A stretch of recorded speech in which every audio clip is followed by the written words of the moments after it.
Portugal nasceu oficialmente há 870 anos, em 1143. Desde os primeiros portugueses até aos que nasceram já este ano, terão passado cerca de 35 gerações, o que dá portugueses para todos os gostos. Alguns deram-nos a glória de descobrir novos mundos explorando mares e oceanos. Isto depois de outros nos terem dado o próprio país e definido as fronteiras. Certos houve que, de tanto orgulho lusitano, deram dores de cabeça aos portugueses e o reino aos espanhóis. Por isso, outros tiveram de bater em nuestros hermanos, nem que fosse à passada. Mas hoje, felizmente, somos todos amiguinhos e até jogamos à bola juntos. Voltando ao passado, houve quem nos desse uma rainha que já estava morta, tal era o amor que ainda nutria por ela. Alguns portugueses criaram a moda de fugir para o Brasil, tendência que, aliás, teve vários seguidores mesmo nos nossos dias. Muitos lutaram pelo país com espadas e bestas, outros com canhões e espingardas. Alguns preferiram munir-se de uma pena ou de uma caneta para nos reinventar a língua portuguesa com toda a genialidade. Neste programa só falamos de portugueses que mudaram em muito o nosso país para o bem ou para o mal, mas a verdade é que alguma coisa todos fizeram pela história de Portugal.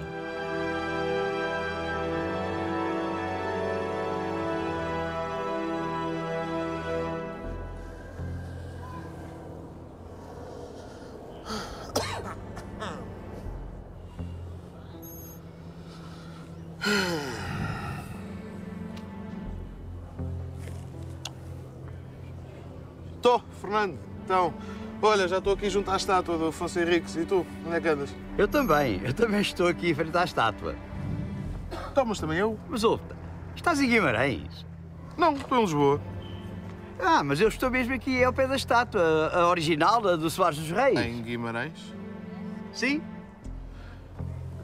Eu estou em frente à réplica no Castelo de São Jorge. Ok, espera aí, é só um minuto.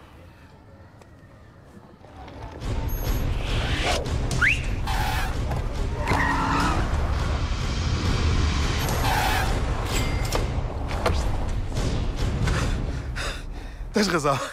É melhor começarmos por Guimarães. É o berço de Portugal. Guimarães foi a primeira capital do país. Sim, é daqui que parte a conquista portuguesa em direção ao sul, até ao Garbe al-Andalus. Não estavas à espera desta. Aqui nasce Portugal. Cuidado, Bodes. Cuidado com o quê? É que a fundação do país é algo mais que a reconquista cristã até ao Algarve. Ah, sim, eu sei. A identidade nacional tem tanto do norte como do sul. Tanto naquilo que nos identifica como naquilo que nos distingue. Tal como hoje em dia, o norte era mais densamente povoado com várias pequenas povoações. A população do sul era mais urbana. A classe dirigente do norte cristão era sobretudo guerreira e conquistadora. A muçulmana do sul, mais comercial e artística. A estrutura social do sul islâmico não diferia muito do norte cristão. Num e no outro lado, havia uma classe de proprietários, detentores do solo e do poder, que habitavam as cidades e aldeias onde recebiam as rendas das suas propriedades. Do lado muçulmano veio um conhecimento enorme na agricultura, na matemática, nas ciências. O que foi decisivo para o êxito dos descobrimentos. Uns bons séculos mais tarde. Ah, e a poesia. A poesia islâmica era riquíssima. Sim. Sabes que Al-Qazvini, um intelectual persa do século XIII, dizia que em sílabos até um cavador improvisava estrofes? Realmente improviso é o que não falta aos portugueses. Improviso poético e outros tipos de improviso. Tenho mais de 1000 anos, mas estou muito bem estimado. Apareço no programa para ficar mais engraçado. E aproveito para lembrar mais uma herança genial de palavras em português começadas por al. Altamente. Bom, se bem que alto vem do latim. E é claro que os reconquistadores cristãos também deixaram a sua marca cultural na nossa identidade. Claro, na arquitetura, na orivesaria e no Código Visigótico, que constituiu a base jurídica medieval na Península Ibérica. Bem, não haja dúvida que a cultura visigótica esteve mesmo, e repito, mesmo presente na Reconquista Cristã. Mais que uma questão de fé, a Reconquista Cristã foi uma reafirmação dos antigos visigodos. No século XI, nos reinos cristãos da Península Ibérica, existia o mito de uma monarquia hispânica unida, herdeira dos soberanos visigodos. A liderá-la estava um imperador, Afonso VI, que tentou impor a sua autoridade sobre todos os reinos cristãos, mas também os muçulmanos, a quem cobrava impostos sempre que podia. Então, mas espera lá, os muçulmanos sujeitavam-se à cobrança de impostos dos cristãos? Sim, quando precisavam de proteção. Proteção de quem? Olha, de outros muçulmanos. As fronteiras dos reinos eram quase sempre instáveis. Cristãos e muçulmanos lutavam uns contra os outros, mas também entre si, criando alianças entre reinos de religiões diferentes e contratando soldados infiéis ou mercenários. Então era mais uma luta de poder pelo poder do que uma luta religiosa. Sim, é claro que a religião é um argumento muito forte. Mas é preciso notar que os hispânicos eram muito mais tolerantes aos muçulmanos que o resto da Europa. Bom, também foram séculos de coexistência na península, não é? Precisamente. Aliás, temos o exemplo dos moçárabes, cristãos que viviam entre os muçulmanos. E que constituíam cerca de metade da população. Basta ver que muita da tradição e da língua árabes recebemos através deles, dos moçárabes. Sabes que, tal como os muçulmanos, muitos deles não comiam carne de porco. Olha, que curioso. Mas, Fernando, também é verdade que os cristãos do norte da península eram relativamente tolerantes em relação à influência islâmica. Sim, mas isso ficou-se a dever a trocas comerciais. Mas também houve motivos mais românticos. Românticos? Entre elementos do povo, sobretudo. Sim, mas também houve paixões reais e até imperiais. Ah, imperiais! Aqui diz-se fino, não imperial. Mas pronto, saem dois finos? Ah, não, obrigado. Pode ser uma bica. Aliás, um simbolismo. 2. Xista, fiquei piá fino. O fino, aliás, o imperador ibérico Afonso VI não era só premiável às influências muçulmanas, como teve amantizada a princesa muçulmana Zaida, de quem recebeu o seu único filho homem, Dom Sancho. Está-se mesmo a ver que ainda vamos falar do Dom Sancho. Vamos, mas isso será depois. Primeiro vamos até Portugal. Fernando, nós já estamos em Portugal. Não se vê logo, caralho. Portugal é uma nação. Em 1096, Dom Afonso VI concede o governo da terra portucalense a Dom Henrique da Borgonha. E pouco tempo depois surgiria o desejo independentista da região. Borges, o desejo independentista surgirá muito tempo antes de Dom Henrique cá ter chegado. Antes? Mais de 100 anos antes. Em 950, a governação de Portugal ficou nas mãos do conde Gonçalo Mendes e manteve-se na dos seus descendentes como um verdadeiro feudo, sendo grande a sua influência política no resto do território cristão. Também a sul do Douro se formou o território de Coimbra, cujo poder se manteve nas mãos de condes aparentados. Já começava então a esboçar-se uma identidade própria das regiões. E separatista da Galiza. Pois. Por isso não deixa de ser estranho que aqueles nobres venham depois a apoiar Dom Henrique, que vinha lá de Borgonha. Deviam ter vergonha na cara. Porque Dom Henrique possuía a cultura da Borgonha, para além de ser um excelente guerreiro. E calculo que os tenha respeitado bastante. Exatamente. Dom Henrique sabia administrar muito bem os diversos interesses em presença. Não é por acaso que ele tinha o cognome de O Bom. É caso para dizer, bom, Dom Henrique chegou, viu e venceu. E ainda se casou bem. Como recompensa à ajuda de Dom Henrique e Dom Raimundo na Reconquista, Afonso VI casou Henrique com a sua filha Dona Teresa e concedeu-lhe Portugal e Coimbra. Já Raimundo casou-se com a filha mais velha, Dona Urraca, e ficou com o governo da Galiza. Do Minho a Coimbra. Era assim o condado de Dom Henrique. E a capital era Guimarães. E isso apesar de Guimarães ser apenas a quarta maior cidade do condado. Qual era a maior? A própria Portugal, que deu o nome ao condado? Não. Não. A maior cidade de Portugal, ou já podemos chamar Portugal, era outra. Braga era a maior cidade de Portugal, com 5.000 habitantes e uma área entre muralhas de 14 hectares, equivalente a 14 campos de futebol. A segunda maior cidade era Coimbra, conhecida como a capital do Sul, com uma área muralhada de 12 hectares, mas provavelmente com maior número de habitantes que Braga. Portugal, ou Porto, era a terceira cidade, mas já a maior distância das duas primeiras. Coimbra acabaria mesmo por se tornar capital, já com Afonso Henriques. Em 1129. Cidade, aliás, onde se encontra o seu túmulo e o do filho, Dom Sancho. E do primeiro santo português, São Teotónio, aliás, um grande aliado de Dom Afonso Henriques. Mas, Fernando, uma dúvida. Porquê é que Afonso Henriques muda a capital mais para sul? Era para estar mais perto do território a conquistar? Por isso, e porque também Coimbra constituiu um importantíssimo polo económico de transações entre cristãos e muçulmanos. Então os inimigos iam às compras. Falar isso, como é que seria fazer compras naquele tempo? Entre as populações, as transações eram feitas geralmente em géneros. O povo raramente usava a moeda. Então, olha, vou experimentar. Bom dia. Olá, bom dia. Troca a minha boina por 1 quilo de morangos. Claro que sim, tem aqui muito bonitos. São bonitos, são. São bonitos. Mas eu queria mesmo, era 2 beijocas. Eu aceito. Também prefiro. Encontrei o amor, filho. Encontrei o amor. Muito obrigado, minha senhora. Nada. Podíamos ser felizes. Obrigada, tudo bom. São mesmo bonitos os morangos. Vamos. Agora senti-me um daqueles políticos a distribuir beijinhos no bolhão. Vota em mim! Achas que ganhei um voto? Pelo menos ganhaste 2 beijos. É a alegria do Norte, Fernando. Não há terra como esta. Mas voltando à moeda, ela era, obviamente, necessária, mas também um símbolo de poder. Por isso, Dom Afonso Henriques teve necessidade de cunhar a sua própria moeda. O bilhão. Pode também dizer bulhão. Diga bolhão que é mais bonito. Fica bolhão, então. E vota em mim. Com certeza. Isto é que é ganhar votos, é? Portuguesas, portugueses, se for eleito, mandarei de imediato cunhar uma moeda. Recuperarei o Ministério da Cultura. E o meu ministro será o professor Fernando Casqueira. Abraço de político, Fernando. Muito obrigado pelo seu apoio. Muito obrigado. Para rivalizar com o bolhão de Leão e o de Castela, Afonso Henriques mandou cunhar o bolhão português. Esta foi a primeira moeda portuguesa. Já os seus descendentes, Sancho I, Afonso II e Sancho II, que já tinham mais ouro disponível, cunharam morabitinos em metal amarelo a copiar os dinares muçulmanos. É engraçado que nos reinados seguintes adotámos uma moeda muçulmana. Porque os muçulmanos eram um povo de comerciantes e tinham uma moeda fortíssima. E foi mais uma influência deles. Mais uma. Mas, ó Fernando, indo agora às influências mais a norte. E quando eu digo norte, é norte mesmo. Da Borgonha. De onde veio o Dom Henrique. Essas também foram muito importantes. Muitíssimo. A fundação de Portugal está intimamente ligada à Borgonha. E na prática, isso reflete-se no quê? Olha, para começar, na formação pessoal, política e filosófica de Dom Afonso Henriques.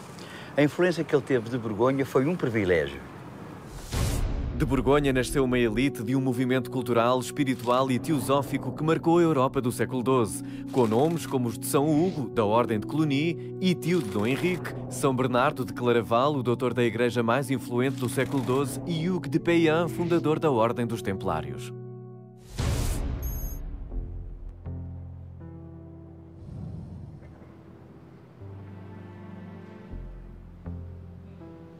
Dom Afonso Henriques reforçou a sua relação com Borgonha, casando com a Dona Mafalda, sobrinha de Dom Raimundo. Que era também uma forma de chegar e influenciar a Europa saltando Espanha, não era? Também, Borgonha forneceu uma visão muito esclarecedora ao nosso primeiro rei. E, enfim, é sempre bonito poder dizer-se que o sangue de Borgonha correu nas veias da nossa primeira dinastia. Correu mesmo. Eu não quero entrar em polémicas, isso é para outro programa. Pois, Fernando, pois tens razão. Realmente polémicas não é para este programa. Realmente é melhor evitarmos isso. Conta-me tudo o que aconteceu. O que aconteceu? Conta-se que Dom Afonso Henriques nasceu com maus formações nas pernas. É? Mas a ideia que temos dele é de um homem alto, poderosíssimo, capaz de manobrar uma espada com não sei quantos quilos. 5. Só? Era o peso normal para uma espada da Idade Média. Ok. Pronto, Afonso Henriques era um guerreiro, não tinha que ser um halterofilista. Mas a imagem que ficou dele é de um homem cheio de força. E teria, certamente. Mas tinha malformações nas pernas e o Egas Muniz. O famoso Egas Muniz, seu aio, que aliás educou Afonso Henriques. Exato. Ele levou-o consigo à nascença, cuidou dele e, passados 5 anos, aparece uma criança saudável. E como é que é possível que ele se tenha curado tão rápido? Há 3 hipóteses. Ou se curou por si mesmo, O que parece muito difícil. ou por milagre de Nossa Senhora, mas, concretamente, Nossa Senhora de Cárcere. Nossa Senhora surgiu num sonho de Egas Muniz, dizendo-lhe que procurasse um lugar onde existia uma igreja inacabada que lhe era dedicada e aí fizesse uma vigília colocando no altar Afonso Henriques. O aio seguiu as ordens divinas e o futuro rei curou-se do seu mal. Em memória deste milagre foi construído nesta igreja o mosteiro de Cárcere. E nós estamos num cabeleireiro porque... Porque a terceira hipótese poderia vir nestas revistas cor-de-rosa tão cheias de polémica. E que existem sempre nos cabeleireiros. A terceira hipótese admite até a ideia de que Dom Afonso Henriques poderia ter sido... Filho de Egas Muniz. Filho de Egas Muniz. Trocado aos 5 anos. Isto é interessante, deixa cá ver. Afonso Henriques poderá ter morrido ainda bebé, tendo o seu aio Egas Muniz trocado a criança por um dos seus filhos. Será verdade o segredo? Terá sido Afonso Henriques, filho de Egas Muniz? O que é certo é que os fidalgos portucalenses, ansiosos por uma criança forte e saudável, um futuro líder que os conduzisse a um condado independente, podiam agora festejar. Está boa.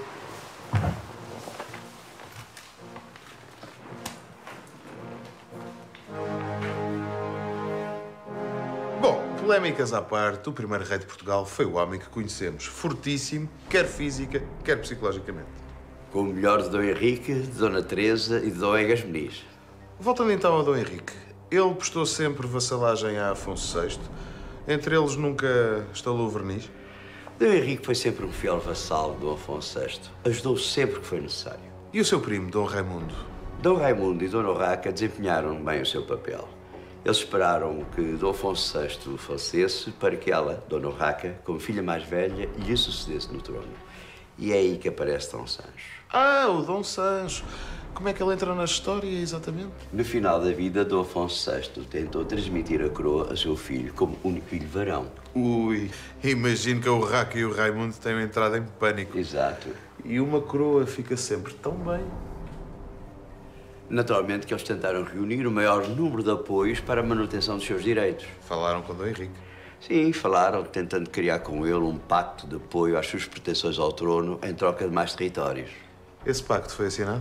Foi assinado, só que não houve tempo para implementar, porque uma sucessão de factos retirou-lhe sentido.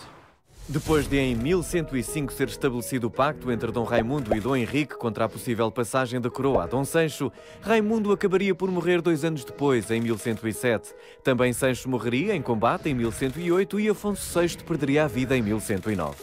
Entra em cena Dona Urraca, que herda a coroa, mas não o título imperial, uma vez que era mulher. Entretanto, Dona Urraca casa-se com Dom Afonso I de Aragão, o que vai abrir um estado de guerra civil quase permanente. E qual é a posição de Dom Henrique sobre o assunto? Dom Henrique não se compromete com nenhuma das partes. Aliás, ele prefere sempre jogar do lado vencedor.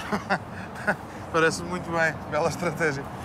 Mas isso quer dizer então que com a morte de Afonso VI ganhamos alguma independência ou não? Com a morte de Dom Afonso VI, quebram-se os fortes laços de vassalagem que nos uniam ao imperador, o que marcará o início da independência de Portugal. E quanto tempo é que durou esse estado de, vá lá, semi-independência? Pouco. 3 anos depois, em 1112, Dom Henrique morre e até se conta que terá dito as seguintes palavras a Dom Afonso Henriques, então com 3 anos de idade. Filho, toma esforço do meu coração. Toda a terra que eu deixo, que é de Astorga até Leão e até Coimbra, não percas dela coisa nenhuma, que eu a tomei com muito trabalho. Filho, toma esforço no meu coração e ser semelhante a mim, e ser companheiro dos fidalgos e dar-lhe todos os seus direitos. Filho, toma esforço no meu coração. E a sua mulher, Dona Teresa, assumiu o governo do condado. Dona Teresa seguiu exatamente a política do marido. Mais ou menos independente, portanto. Bom, mas Dona Urraca chamará a atenção da sua irmã para os seus deveres de vassalagem.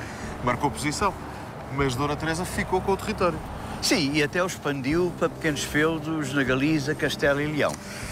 Pois, só que a seguir surge aquela pequena questão dela viver amancebada com o conde galego. Com o Fordão Pés de Trava. O que provoca um grande escândalo entre a nobreza e o alto clero portucalenses, como é óbvio. Exemplos disso, a grande reprimenda que o bispo de Viseu fez a Dona Teresa e ao seu amante em plena missa na Sé Catedral da cidade. Ou se casa ou abandona o seu amante. É um escândalo a vossa união, uma vergonha para com Deus e para com o povo que governa. Disse-lhe isso no meio da missa, com toda a gente a assistir. Sim, Dona Teresa saiu enfurecida da igreja, arrastando atrás de si o amante. Mas, ó Fernando, mais que uma questão moral, não seria antes o medo de uma certa aristocracia, o medo de perder o poder para a Galiza? Provavelmente o principal motivo teria sido esse. Bom, mas e Dona Teresa, como é que reagiu? Dona Teresa engoliu a afronta, até porque não se poderia vingar. Ela era uma mulher arguta e perspicaz e sabia muito bem quando e como agir ou não agir. Tal como o seu antigo marido. E tal como o seu filho, Dom Afonso Henriques. Bom, mas entretanto, Dona Urraca morre e salva ao trono o seu filho Afonso VII. Ora bem, Afonso VII, portanto, sobrinho de Dona Teresa, primo direito de Afonso Henriques. Exatamente. Nessa altura, a situação alterar-se-á um pouco. Afonso VII impôs-se à sua tia, Dona Teresa, e recuperou o território da Galiza. Portugal retraiu-se então aos seus primeiros domínios do Minho ao Mondego. Dona Teresa via-se assim sujeita às intenções do seu sobrinho, entretanto aclamado imperador, tal como seu avô. O que ainda aumentou mais a oposição da nobreza e do clero portugueses. Com Dom Afonso Henriques assumindo claramente o pendão da revolta. E é aí que chegamos à mítica Batalha de São Mamede. A Batalha de São Mamede foi travada a 24 de junho de 1128. Os barões portucalenses venceram o confronto, recusando-se a aceitar a política da alta nobreza galega e do arcebispo de Compostela. Inviabilizaram assim um reino que englobasse Portugal e a Galiza e elevaram Afonso Henriques a seu líder. A Batalha de São Mamede representou muito mais que uma questão familiar. Representou a divisão da Galiza em duas partes e a vitória da parte portuguesa sobre a parte leonesa. E aquela história de Afonso Henriques ter prendido a própria mãe? É mentira? É mentira. O que aconteceu foi ela ter partido para a Galiza. Com o Fernando Pérez de Trava, claro. Sim, o conde Pérez de Trava respeitou os seus compromissos, não a abandonando depois de ela ter sido destituída do poder e do título. Sim, senhor, um perfeito cavalheiro. Uma pena é que Dona Teresa tenha morrido pouco tempo depois. Morreu 2 anos depois. E o Afonso VII, qual era a posição dele face à Batalha de São Mamede? Ficou relativamente satisfeito em virtude da divisão das regiões. Ah, pois claro. Menos poder concentrado, menor seria a ameaça sobre si. Sim, de um lado tinha o apoio dos galegos e do outro lado tinha a palavra de honra dos portugueses que não o atacariam. Palavra de honra de Afonso Henriques? Não, de Egas Muniz. Ah, o Egas Muniz, que até depois, segundo a lenda, vai com a sua família à corte de Afonso VII. Tal como está aqui representada neste painel de azulejos, aqui na estação de São Bento. Senhor, dei-vos minha palavra em como vosso poder seria sempre respeitado. E como tal não aconteceu, ofereço-vos a minha vida e a dos meus. Comoveis-me com a vossa grandeza, dedicação e honradez. Ide-vos incólume e livre e com o meu maior apreço. O Egas Muniz devia achar que Afonso Henriques estava a ser demasiado ambicioso. Mas não estava. Era mais ou menos óbvio que fosse rei. Mais ou menos. No Império de Afonso VII existiam 2 reis, o de Aragão e o de Navarra, que lhe prestavam vassalagem. Afonso Henriques tinha um estado maior do que os dois, podia aspirar ao mesmo título. Contudo, pela lei feudal, Afonso Henriques nem sequer podia ser conde porque se revoltara contra a mãe sem licença do imperador. Afonso Henriques assinava aos seus documentos como príncipe um título oficialmente vago. Mas com jeitinho, Afonso Henriques podia falar com o primo e ser rei. Podia, mas... Vem aí o detalhe. Segundo a lei gótica, os filhos destes reis poderiam até nem suceder no trono. E isso dependia do quê? Dependia da vontade do imperador de quem eles fossem vassalos. Ok, ou seja, para ser rei como conhecemos, Afonso Henriques não poderia ser vassalo de Afonso VII. E por isso, quando Afonso VII se faz coroar imperador, os reis de Aragão e de Navarra estavam lá para lhes prestar vassalagem, mas Dom Afonso Henriques nem vê-lo. Contudo, Afonso Henriques faz as pazes com o primo quando assinou o Tratado de Tui. Foi obrigado a isso. Os mouros tinham tomado Leiria, estavam a atacar Tomar, estavam mesmo às portas de Coimbra. Ui, então que venha Tui. Na cidade de Tui, em 1137, é pela primeira vez firmada a paz entre os 2 jovens soberanos, Afonso Henriques e Afonso VII. Segundo alguns historiadores, Afonso Henriques terá prometido fidelidade, auxílio militar e conselho. Outros consideram que foi apenas um pacto de não agressão. Mas os exércitos portugueses continuaram sempre a enfrentar os de Castela. Nem que fosse nos moldes de torneios como este, de Arcos de Valdevez aqui retratado. Os torneios. Só os melhores de cada exército é que combatiam e as armas eram concebidas para não matar. E depois eram os juízes na assistência que decidiam quem ganhava. Dessa vez foram os portugueses. Os nobres daquela altura viviam mesmo para a guerra. Eles imaginavam-se seres divinos, míticos, destinados a lutar. Só que para além dos torneios, houve batalhas a sério. Com efeito, em 1140, Dom Afonso Henriques invade de novo a Galiza e Afonso VII entra em Portugal. Ou seja, a luta continuava, quer com os mouros, quer com Castela. Portanto, nada de novo. De novo, havia não somente o desejo de Dom Afonso Henriques ser rei, como também já se intitular como tal oficialmente. E o que é que o fez tomar essa decisão? A estrondosa vitória sobre os mouros na Batalha de Ourique, da qual nasce a lenda.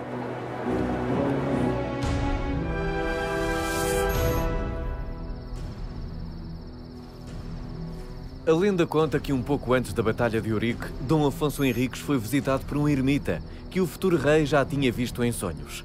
O homem fez-lhe uma revelação profética da vitória e disse-lhe também para sair do acampamento sozinho logo que ouvisse a sineta da ermida onde o velho vivia. O rei assim fez. Um raio de luz iluminou tudo em seu redor, deixando-o distinguir, aos poucos, o sinal da cruz e Jesus Cristo crucificado. Emocionado, ajoelhou-se e ouviu a voz do Senhor que lhe prometeu a vitória naquela e noutras batalhas.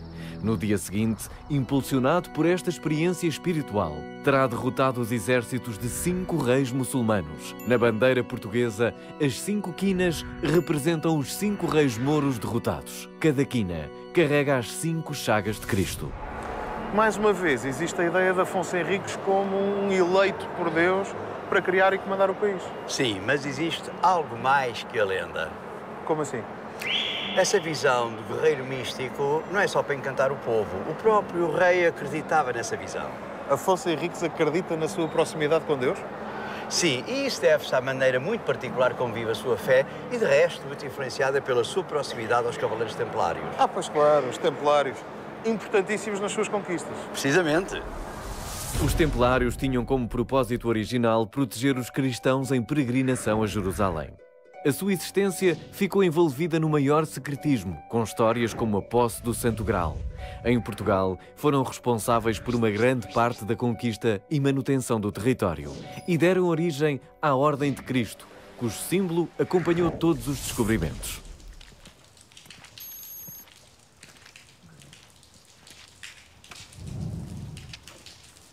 O Convento de Cristo, aqui em Tomar, foi fundado por eles. Aliás, foi a sua sede. Os templários influenciaram o nascimento do país em termos militares e não só. Mais que não seja pela sua simbologia, acompanharam todos os primeiros reis portugueses. Sim, eles transmitiram-nos aquela vivência mística da religião, ultrapassando em muito os cultos tradicionais. Até um livro pouco pretencioso e comercial, como o Código da Vinci, reflete, por acaso, bastante bem o misticismo e o mistério à volta dos Templários. Pois, mistérios é o que não faltam na relação que eles mantiveram com o Dom Afonso Henriques.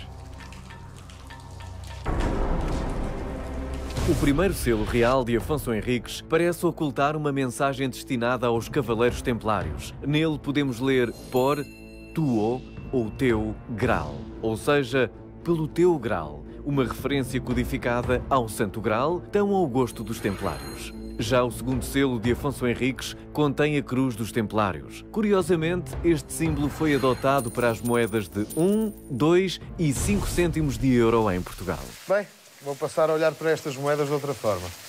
Bom, mas voltando ao Ourique e à vontade inabalável de Afonso Henriques ser rei de Portugal... Exato. O Afonso VII não deve ter ficado nada contente com esta determinação já oficial do primo em ser rei. E para que o conflito se resolva, aí entra o Papa. Vamos falar então do Tratado de Zamora, que nos iria formalizar a independência.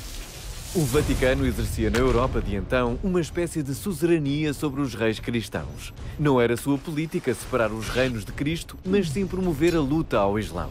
Contudo, para resolver a questão entre Castela e Portugal, o emissário do Papa, o cardeal Guido di Vico, acabou por ter 2 discursos diferentes para agradar ambos os lados. Podemos iludir o português. Concedemos-lhe tudo. Ele julgar-se-á um senhor, mas no momento oportuno as terras voltarão para Castela. Depois, dirigiu-se ao português. Este tratado de nada vale.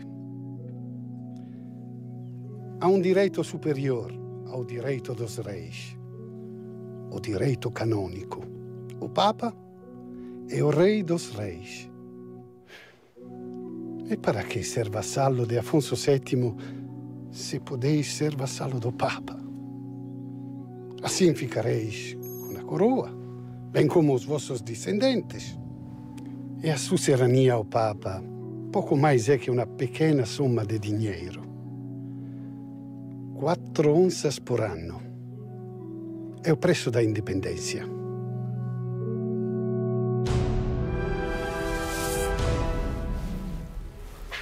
Mas isso significa então que Dom Afonso Henriques conseguiu, nessa altura, o que queria. Um reino para si e para os seus. Não nessa altura. Para já, as negociações demoraram 35 anos. E o Papa aceitando o tributo, mas apenas designou Dom Afonso Henriques como duques e Portugal como terra. Ah, terra e não reino. Então enganou Afonso Henriques, quer dizer, o homem pagou para nada. Mais ou menos, mas a verdade é que Dom Afonso Henriques nunca pagou as 4 onças de ouro anuais. Ouviste isto, Fernando? Estou quase há 1000 anos para que alguém me pague o que deve ao Papa. Vá-se embora! Não está cá ninguém! Há 1000 anos que lhe digo isso! Bom, 35 anos mais tarde, o papado lá mudou finalmente o seu posicionamento oficial. Com um novo preço, 4 vezes superior, lá chegou a bula papal. Alexandre, bispo, servo dos servos de Deus, ao caríssimo filho em Cristo, Afonso, ilustre rei dos portugueses. Concedemos e confirmamos, por autoridade apostólica, ao teu excelso domínio, o reino de Portugal, com inteiras honras de reino e a dignidade que aos reis pertence, bem como todos os lugares que, com o auxílio da graça celeste, conquistaste das mãos dos sarracenos e nos quais não podem reivindicar direitos os vizinhos príncipes cristãos. Só que enquanto esta bula papal não chegava, Afonso Henriques vivia na incerteza. E obviamente que Dom Afonso Henriques nunca parou de lutar pela independência de Portugal. Imagino que não. E o que é que aconteceu depois? Logo em 1157, Dom Afonso VII morre, o que permite a Portugal e a Dom Afonso Henriques dar um salto gigantesco em frente para a separação definitiva de Castela. Com a morte de Afonso VII, os seus filhos dividiram entre si o reino. Fernando herdou Leão e Galiza como Fernando II, Sancho conserva Castela como Sancho III. O título de imperador foi abandonado e Portugal não se via ligado a um ato de vassalagem para com um imperador que não existe. E como era a relação de Afonso Henriques com os novos soberanos ibéricos? Dom Afonso Henriques acaba por casar uma das suas filhas, Dona Urraca, com Dom Fernando II. Mais uma urraca. Não eram lá muito originais com os nomes. E este novo laço familiar trouxe alguma paz? Não, seguramente. Dom Afonso Henriques acaba por invadir a Galiza e reter uma parte substantiva desse território. Assim sem mais nem menos. Entra por lá dentro à má fila. Era um sogro do Piorio, o Afonso. Alguns historiadores referem a vontade inabalável de Dom Afonso Henriques de conquistar. Ah, pois aquilo era o homem que conquistava. Acordava às 6 da manhã, pequeno almoço, já estava a conquistar, manhã, tarde, noite, até conquistava ao domingo. Mas há outras versões. Alguns historiadores também referem que Dom Afonso Henriques desconfiava de uma invasão da Galiza sobre Portugal. A verdade é que ele ficou com algumas terras da Galiza. Sim, pelo menos até ao desastre de Badajoz, que aliás marca o seu declínio. Afonso Henriques, já com 60 anos, decide conquistar Badajoz aos sarracenos. Contudo, segundo o Tratado de Zamora, esse território deveria ser conquistado por Leão. E Fernando II de Leão, avisado, correu a defender o que era seu. Afonso Henriques foi colhido entre os dois inimigos e não vê outra hipótese senão a de fugir. Ao passar pelas portas, ter-se-á ferido na coxa contra um dos ferros que a guarneciam. Foi feito prisioneiro e obrigado a devolver as terras da Galiza e Andaluzia. Ainda assim, foi tratado com a maior dignidade pelo genro. As pernas.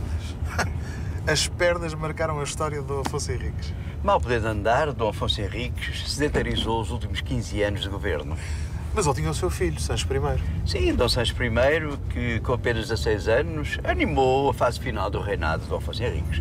E assim continuou a reconquista, com destino ao Algarve.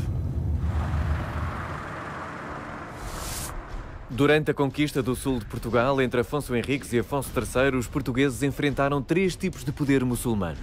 O Império do Almorávida, os pequenos reinos denominados como taifas e o Império Almohada. Como já vimos, muitas vezes católicos e muçulmanos aliam-se. Por exemplo, quando Dom Afonso Henriques é surpreendido em Badajoz, Fernando II era aliado dos almohadas. Mas também Afonso Henriques tinha os seus aliados muçulmanos? Sim, Dom Afonso Henriques era aliado e provavelmente amigo de Ibn Cassi, esse grande mestre do sufismo. Ibn Cassi, por amor de Deus, quem é que não conhece o Ibn Cassi? Este programa realmente é excepcional para aprender o sufismo e o sufismo. Eu propunha só que a gente explicasse melhor para as pessoas lá em casa o que é o sufismo. Para as pessoas lá em casa e para mim, eu não faço ideia o que é, não sei. O sufismo é a corrente mística do Islão. Os sufis ou sufistas desenvolvem uma relação íntima, direta com Deus, utilizando cânticos, música e dança e várias práticas consideradas ilegais por outras correntes islâmicas. É uma abordagem mística contra o intelectualismo e o formalismo do Islão. Ou seja, os sufistas não seguiam as regras rígidas de outras correntes islâmicas. Os sufistas eram muito mais espirituais e místicos que outros muçulmanos. E quem é que também supostamente tinha uma visão mística da fé cristã? O nosso Afonso Henriques. Afonso Henriques, exatamente, que sendo um líder cristão, tinha muito mais a ver com o Ibn Cassi do que com outros cristãos. E esta é a estátua de Ibn Cassi. Ibn Cassi provavelmente descendia de abastados romanos cristãos. Optou por uma vida de meditação e absoluto recolhimento. Entregou metade da sua fortuna aos pobres. E com a outra, fundou o movimento muridino, com que conquistou a taifa de Silves e de Mértola, combatendo para isso os almorávidas. Ibn Cassi conheceu Dom Afonso Henriques e estabeleceu com ele uma amizade para além de uma aliança política. Partilhamos com cristãos e judeus a mensagem de Ibrahim, ou como vocês chamam, Abraão. A Sagrada Bíblia, o vosso Corão, a Tora, partilham profetas. É por isso que vos chamamos e aos judeus os conhecedores do livro. Mas a fé não se lê apenas, sente-se, vive-se. Não só concordo, como defendo o mesmo. Talvez as nossas fés não sejam assim tão diferentes. Talvez não. Certamente que os nossos inimigos também não o são. Os dois reis fizeram uma aliança contra os almorávidas. Durou muito tempo essa aliança? Não, infelizmente não. Ibn Cassi acabou sendo assassinado, traído pelos almohadas. Mas não deixa de ser curiosa esta proximidade de Afonso Henriques com um ramo do islamismo.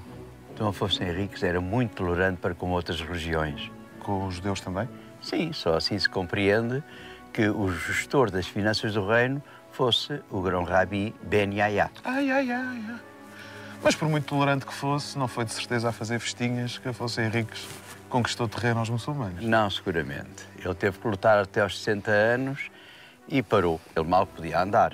E como é que eram os combates na época? Durante a Reconquista havia dois tipos de combates. A conquista e a razia. Nas operações de razia, os cristãos penetravam em território muçulmano para saquear, destruir e fazer escravos. O mesmo acontecia do lado muçulmano. Foi o caso da Batalha de Ourique que resultou numa dessas ações de Afonso Henriques. Já as operações de conquista implicavam um planeamento mais cuidado. A abordagem era de um género de guerrilha. Escolhiam-se noites escuras ou de tempestade. Um pequeno grupo de homens chegava rapidamente ao seu destino.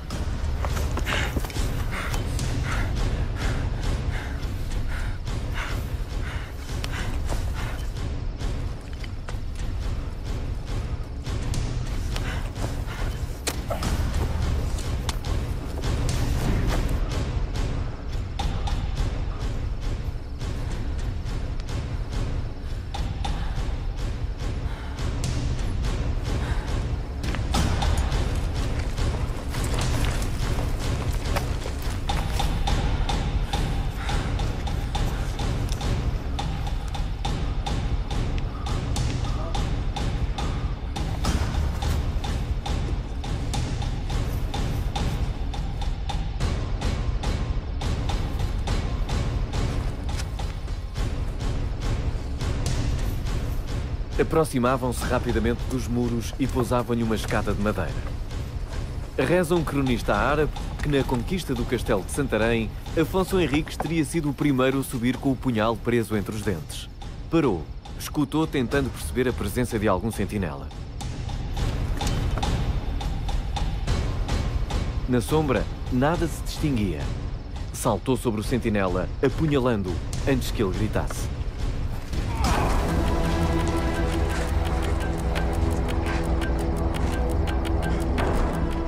Entretanto, os companheiros subiram. Depois, ao grito Santiago, caíram sobre a guarnição adormecida e trucidaram. Mas, para conquistar Lisboa em 1147, Afonso Henriques contou com a ajuda dos cruzados. E assim, as escadas de madeira foram substituídas pelas poderosas máquinas de guerra daquilo que era a NATO da época. A NATO da época. E esta é a mítica porta onde, alegadamente, Martim Muniz se terá deixado entalar para que os mouros não entrassem. E assim terá morrido ele. Para que conquistar Lisboa não foi nada fácil. Calculo, devia estar muitíssimo bem protegida. Sim, Lisboa já era, nessa época, a principal cidade e a maior daquilo que viria a ser o Reino de Portugal. Lisboa, ou Alus-Buna, era uma grande cidade do ocidente andaluz, um pouco maior que as suas rivais cristãs Braga e Coimbra. A seguir vinham Santarém ou Santarém, Alcácer ou Alcácer, Silbe, Silves, Íbora, Évora e Mártola, Mértola. Baja ou Beja, que deverá ter sido a maior de todas as cidades, estava já longe dos seus tempos de maior prosperidade. Entre 1137 e 1147, a guerra oscila como um pêndulo suspenso num ponto que é a cidade de Lisboa. Bela imagem. E era mesmo assim, porque ora os cristãos atacavam a sul, ora os mouros atacavam a norte. A conquista de Lisboa era fundamental para que se consolidasse no reino uma base geográfica marítima. Mas mesmo que ele não tivesse o apoio dos cruzados, provavelmente Afonso Henriques iria tentar reconquistar Lisboa, não? Também me parece. Mas mesmo contando com o apoio do enorme poder militar dos cruzados, a tarefa nunca seria fácil.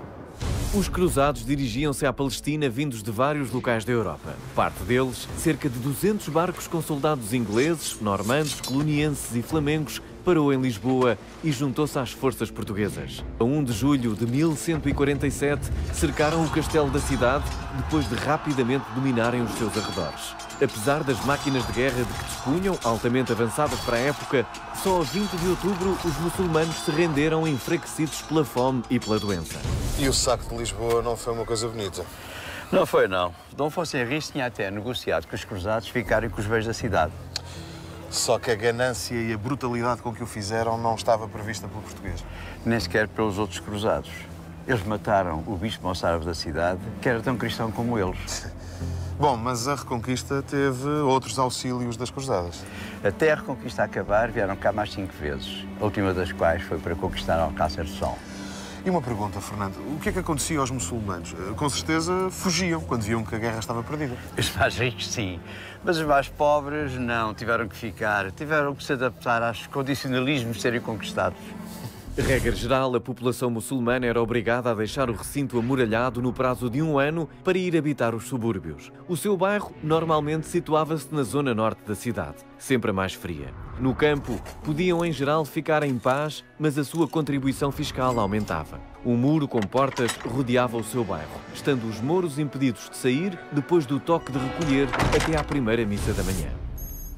Durante o resto do tempo, podiam circular livremente pela cidade, mas estava-lhes vedada a assistência a cerimónias religiosas cristãs, como também o desempenho de cargos públicos.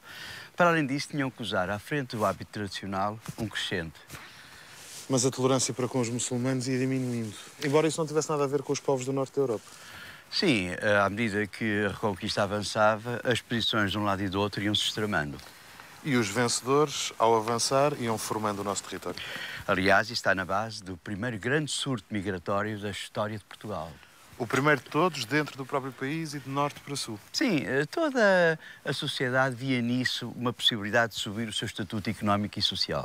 Ou seja, desciam para subir. O rei, a igreja e a nobreza aumentaram o seu património e poderio. Alguns colonos e outros cultivadores dependentes dos senhores tornaram-se pequenos proprietários. E muitos servos passaram a colonos ou a artesãos numa cidade. Oh, Fernando, isto no encontro de vencedores e vencidos, a ocupação das terras não deve ter sido nada pacífica. Com a chegada dos cristãos, alguns aspectos não foram mesmo nada pacíficos. Tudo e todos tiveram que se adaptar. Até as mesquitas tiveram que passar a ser igrejas. Sim, por exemplo, esta antiga mesquita, hoje Igreja Matriz de Mértola, é dos casos raros em que conserva alguns elementos arquitetónicos originais. Sem dúvida. Ela é, de facto, o ponto de encontro das duas culturas. Mas fica difícil perceber quando é que Portugal se tornou efetivamente Portugal, na sua mentalidade. Talvez com Dom Afonso Henriques. Talvez em 1249, com o final da Reconquista. Pois é um longo processo, longo mesmo. É aquilo que em história se chama, tu sabes, mas as pessoas não. Para usar o termo técnico, e é um jargão complicado, mas temos de ser rigorosos, se chama banho-maria. É mesmo em banho-maria. Mas tudo se vai tornar fervente com o final da dinastia de Borgonha, com a crise de 1383-1385. Da qual surge a mítica Batalha de Aljubarrota. E é a partir daí que Portugal adquire a sua plena maturidade. Mas isso, Fernando, já é outra história.